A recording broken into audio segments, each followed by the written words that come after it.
এবং আরও শক্তিশালী ভূমিকা আগামী দিনে পালন করতে হবে ইনশাআল্লাহ। আল্লাহ আমাদেরকে তৌফিক দান করেন।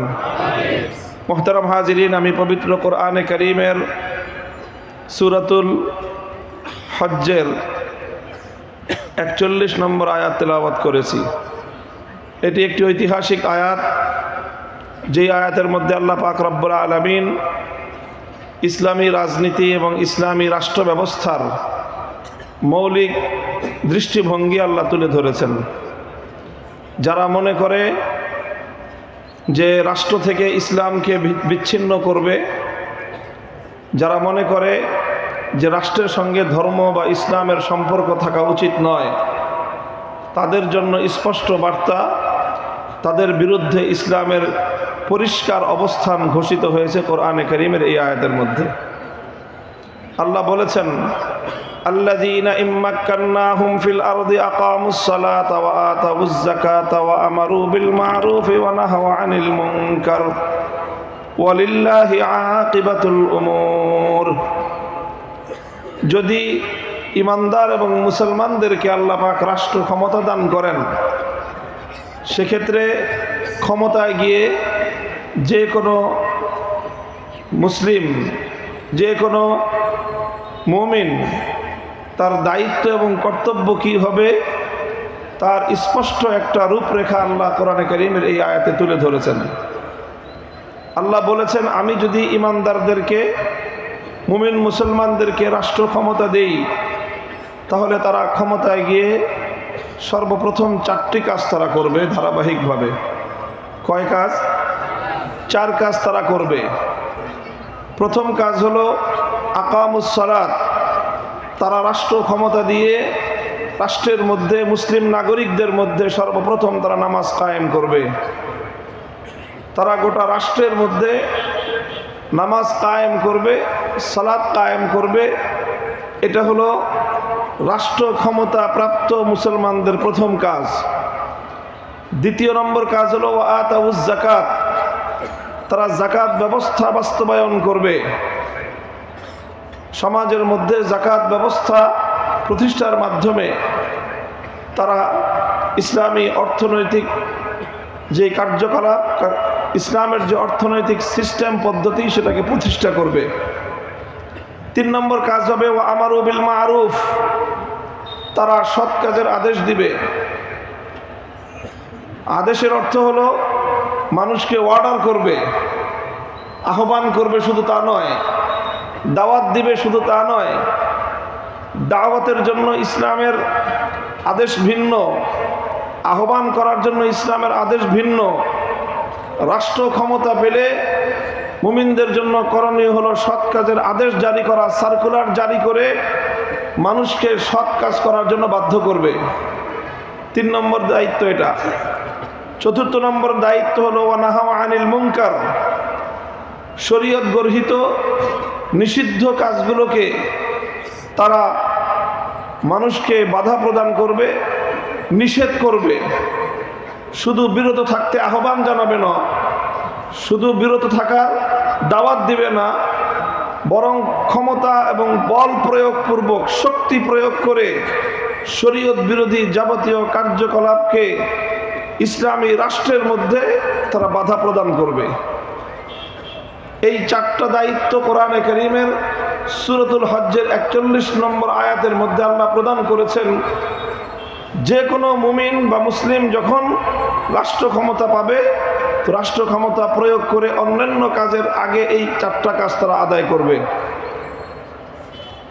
মুহতারাম হাজিরিন, আমরা জানি যে ইসলাম ধর্মের মধ্যে কোরআন এবং হাদিসের অসংখ্য বর্ণনার দ্বারা কথা সাব্যস্ত যে ঈমানের পরে ইসলাম ধর্মের সবচেয়ে গুরুত্বপূর্ণ বিধান হলো নামাজ। ঈমানের পরে সবচেয়ে গুরুত্বপূর্ণ বিধান নামাজ। বুনিয়াল ইসলামু আলা খামসিন শাহাদাতি আল্লা ইলাহা ইল্লাল্লাহ ওয়া ইকামিস সালাত ওয়া ইতাইজ যাকাত। যে ইসলামের যে 5 স্তম্ভ, আরকানে খামসা, সেই 5 স্তম্ভের মধ্যে প্রথম হলো ঈমান, দ্বিতীয়টাই হলো নামাজ। নামাজ হলো ইসলামের সবচেয়ে গুরুত্বপূর্ণ বিধান, সবচেয়ে গুরুত্বপূর্ণ আমল। কোরআন বলছে মুসলমানরা রাষ্ট্র ক্ষমতা পেলে তাদের প্রথম কাজ হবে ইসলামের গুরুত্বপূর্ণ আমল নামাজকে রাষ্ট্রের মধ্যে, জনগণের মধ্যে, মুসলিম সমাজের মধ্যে তারা বাস্তবায়ন করবে, নামাজকে তারা কায়েম করবে। নামাজ কায়েম করার মাধ্যমে একদিকে যেরকম মানুষের আধ্যাত্মিক উন্নতি হবে, একদিকে যেরকম মানুষের পরকালীন কল্যাণ হবে, অপরদিকে এই নামাজের মাধ্যমে মানুষের জাগতিক এবং রাষ্ট্রের ইহকালীন প্রভূত কল্যাণও সাধন হবে। আমরা জানি নামাজের যে বৈশিষ্ট্য আল্লাহ কোরআনে কারীমের মধ্যে উল্লেখ করেছেন সূরাতুল আনকাবুতে, ইন্নাস সালাতা তানহা আনিল ফাহশাই ওয়াল মুনকার।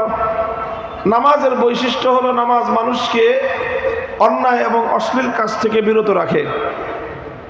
সুতরাং রাষ্ট্রের মধ্যে যখন সরকারিভাবে নামাজকে সকল স্তরে বাধ্যতামূলক করা হবে, রাষ্ট্রের দায়িত্বশীলরা নামাজ আদায় করতে বাধ্য হবে, রাজনৈতিক নেতারা নামাজ পড়তে বাধ্য হবে, রাষ্ট্রের আমলারা, রাষ্ট্রের দায়িত্বশীল কর্মকর্তারা নামাজ পড়তে বাধ্য হবে, রাষ্ট্রের যারা বিভিন্ন কর্মকাণ্ডে নিয়োজিত হবে, ঠিকাদার, অন্যান্য কন্ট্রাক্টর, কার্য সম্পাদনকারী, মাঠ পর্যায়ের সরকারি কর্মকর্তা কর্মচারী সকলে যখন নামাজ পড়তে বাধ্য হবে, তো আশা করা যায় এই নামাজ তাদের অধিকাংশ মানুষের মধ্যে বা সকলের মধ্যেই নামাজের যে স্বভাবজাত ক্রিয়া, সেটা হলো অন্যায় এবং অশ্লীল কাজ থেকে মানুষকে বিরত রাখা, সমাজের সকল স্তর থেকে অন্যায় এবং অশ্লীল কাজ থেকে বিরত রাখার প্রভাব তৈরি হবে।